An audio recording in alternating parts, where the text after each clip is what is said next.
If part of you has been putting off dividend investing because you think you need real money first, $20,000, $30,000, maybe $50,000, whatever number you've convinced yourself is finally enough, I want you to hear this before another month slips by.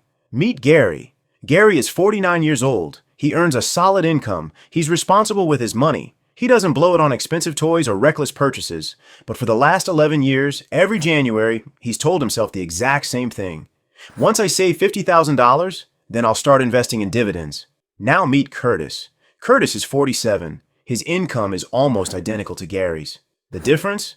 11 years ago, Curtis stopped waiting. He opened a brokerage account and started investing just $200 a month. That's it. $200.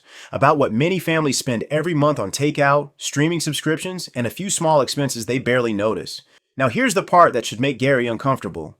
11 years later, Gary still doesn't have $50,000 invested because it never made it into an investment account. It stayed parked in a savings account, earning almost nothing, while he waited for it to become enough. Curtis took a different path. Today, his portfolio is worth roughly $36,600. It generates about $107 every month in dividends, money that shows up whether he does anything or not.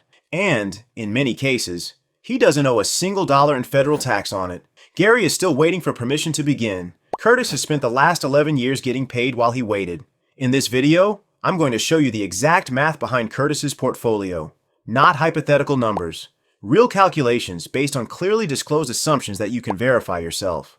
We'll also look at where this $50,000 belief came from and why it quietly stopped being true years before most people noticed. Then I'll show you an IRS tax rule that was practically built for people in your income range, yet almost nobody takes advantage of it. And finally, I'll walk you through the single mistake that quietly destroys more small dividend portfolios than just about anything else. But first, let's start with the number that actually matters. Here it is, $200 a month, invested consistently into a diversified dividend-paying portfolio. We'll assume a combined annual return of 8%, including both price appreciation and reinvested dividends. Now let me be clear, that 8% isn't a promise, it's simply the assumption we're using throughout this video. And in a moment, I'll show you why it's a reasonable assumption, not an optimistic one. According to Hartford Fund's analysis of S&P 500 data going all the way back to 1960, 85% of the market's total return has come from reinvested dividends and the compounding that followed, not just from stock prices going up. Go back even further, to 1930, and dividends still accounted for 41% of total returns. That's across nearly a century, a period that included world wars, major recessions, and even the so-called lost decade of the 2000s. So, using an 8% blended return for a dividend-focused portfolio isn't an aggressive assumption. If anything, it's actually a little conservative compared to what well-built dividend growth strategies have historically delivered over long periods. At that rate, investing $200 every month for 10 years grows to approximately $36,600. That's Curtis's exact number. And with a current dividend yield of around 3.5%, which is fairly typical for a diversified dividend growth portfolio, that portfolio would generate roughly $107 every month in dividend income, money that keeps arriving, whether Curtis checks his account, whether the market has a great month or a terrible one. That alone should make Gary question everything, but it gets even worse for the $50,000 belief, because that belief didn't appear out of thin air. It actually came from somewhere, and once you understand where it started, you'll also understand why it stopped being true years ago. Let's fix that. There was actually a time when this idea made perfect sense. Years ago, investing wasn't nearly as accessible as it is today. Most brokerage firms required high account minimums. Every trade came with a commission, and fractional shares simply didn't exist. If a stock cost $200 and you only had $50, you couldn't buy it. It was that simple. So the habit of saving up before investing wasn't irrational. It matched the way the system actually worked. But here's what most people never realized.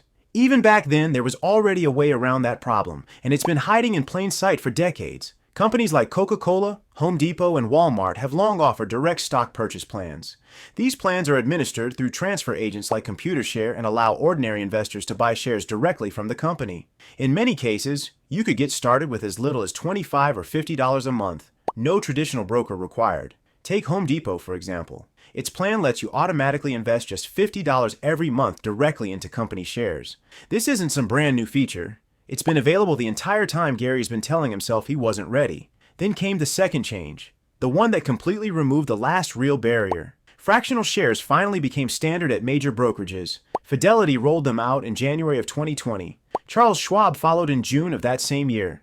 Today, you can invest virtually any dollar amount into a stock or an ETF. $10, $20, $200, whatever fits your budget, and every leftover fraction can be automatically reinvested. In other words, the belief that you need a large amount of money before you can start investing isn't some timeless rule of finance. It's a leftover belief from a version of the market that no longer exists. The $50,000 idea was never really about building wealth. It confused two completely different questions. Do I need a lot of money to get started? And do I eventually need a large portfolio for the income to become meaningful? Those aren't the same thing. The first one used to be true. Now, it isn't. The second one has always been solved the same way, by starting earlier, not by waiting longer. Here's another number that's worth thinking about. According to the Federal Reserve's Survey of Consumer Finances, only about 21% of American households own stocks directly through a brokerage account. Think about what that means. If Curtis's decision feels obvious now, remember that nearly 4 out of every 5 households never even take that first step. Gary isn't behind everyone else. He's standing exactly where most people are. Curtis simply made one decision that most people never do. So the mechanics of investing were never the real obstacle. But there's another piece of this story that hardly anyone talks about. It's the difference between Curtis paying taxes on that $107 a month or paying absolutely nothing. Let's talk about what I call the 0% zone. Here's a tax rule the IRS put in place that can work heavily in your favor, especially if you're getting a later start. For the 2026 tax year, under IRS Revenue Procedure 2025-32, qualified dividends are taxed at 0% at the federal level if your taxable income falls at or below $49,450 as a single filer, or $98,900 if you're married and filing jointly. Not a reduced rate, not a discount, 0. Now, to put that into perspective, the Bureau of Labor Statistics reported median weekly earnings for full-time workers at $1,235 during the first quarter of 2026. Annualized, that's a little over $64,000 before taxes or deductions.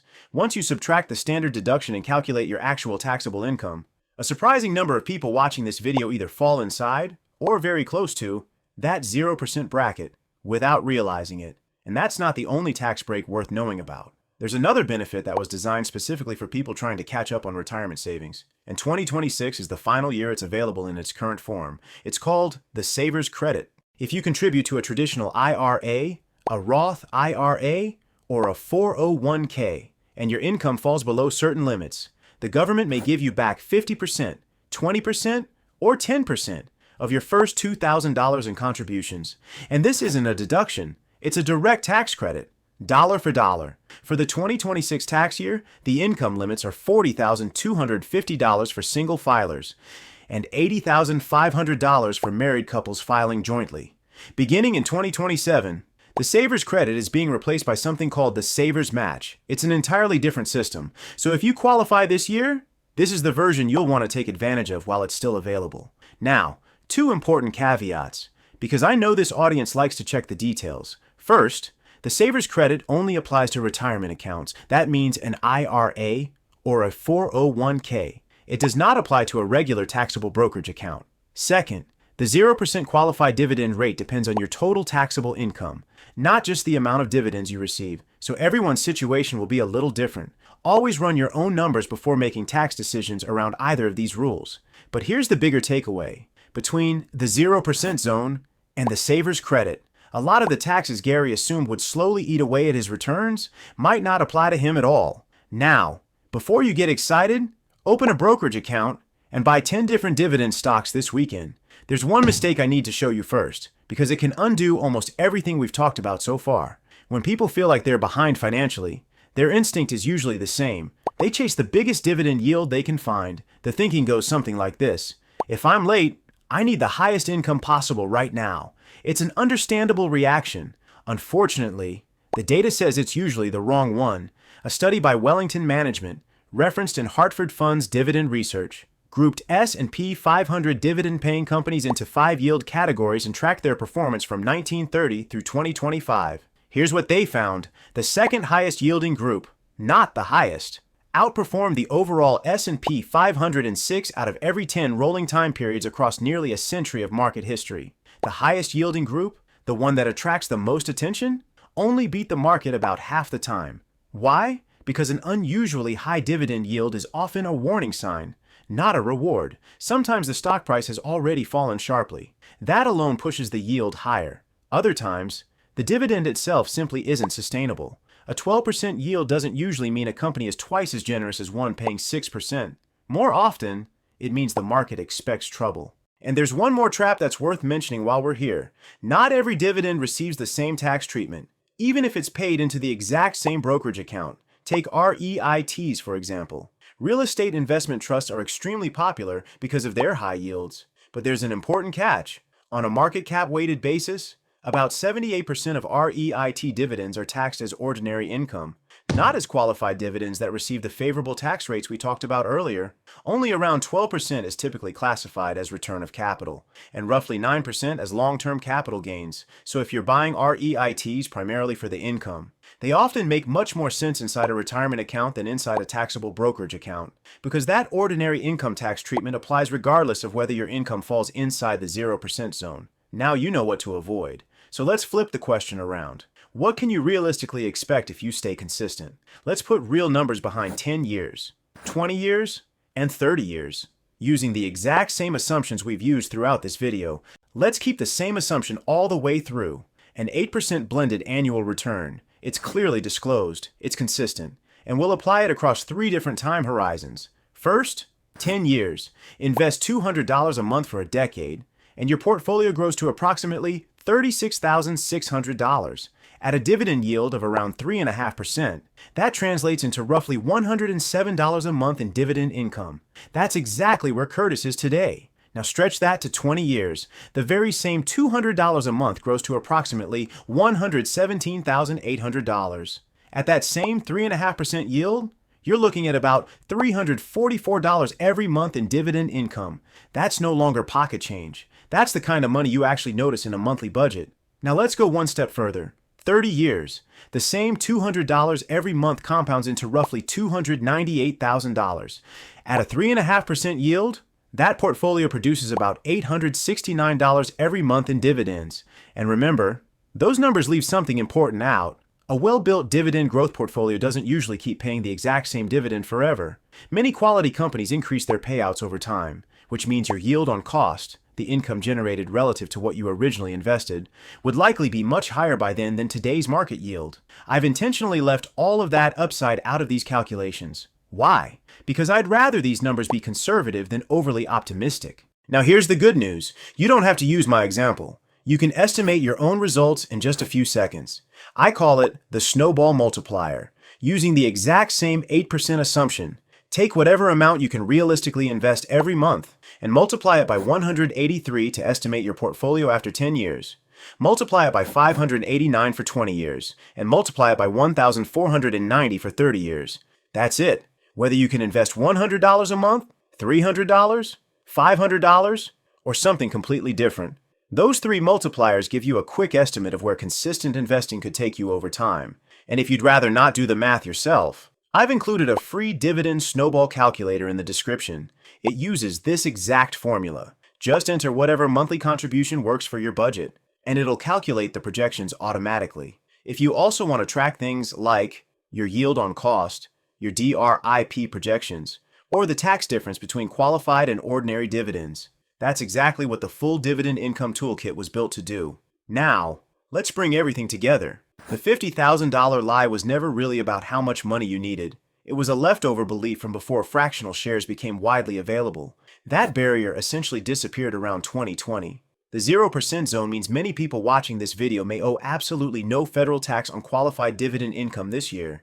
The Saver's Credit can effectively match up to 50% of your retirement contributions, but only in its current form through this tax year. The yield chase trap reminds us that reaching for the biggest dividend yield isn't usually the smartest move. Historically, the second highest yielding group has actually delivered better long-term results than the highest yielding one. And finally, the $200 snowball, 10 years, approximately $36,600, 20 years, around $117,800, 30 years, nearly $298,000, all built from the exact same monthly contribution, using the same clearly disclosed and intentionally conservative assumption Gary is still waiting. He still doesn't have that $50,000 because the money was never going to magically appear while it sat in a savings account.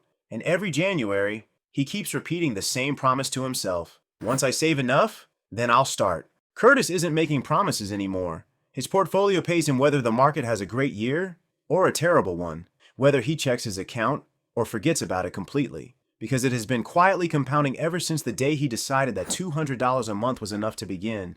That $50,000 number was never the requirement. It was never the thing standing between Gary and Curtis. The real difference was much smaller. Curtis simply started with $200 a month, and he gave compounding the one thing it needs most: time. Now that you know $200 a month really can be enough to get started, the next question is obvious. What should you actually invest that money in? That's exactly what I cover in my next video, the best ETFs to live off dividends in America.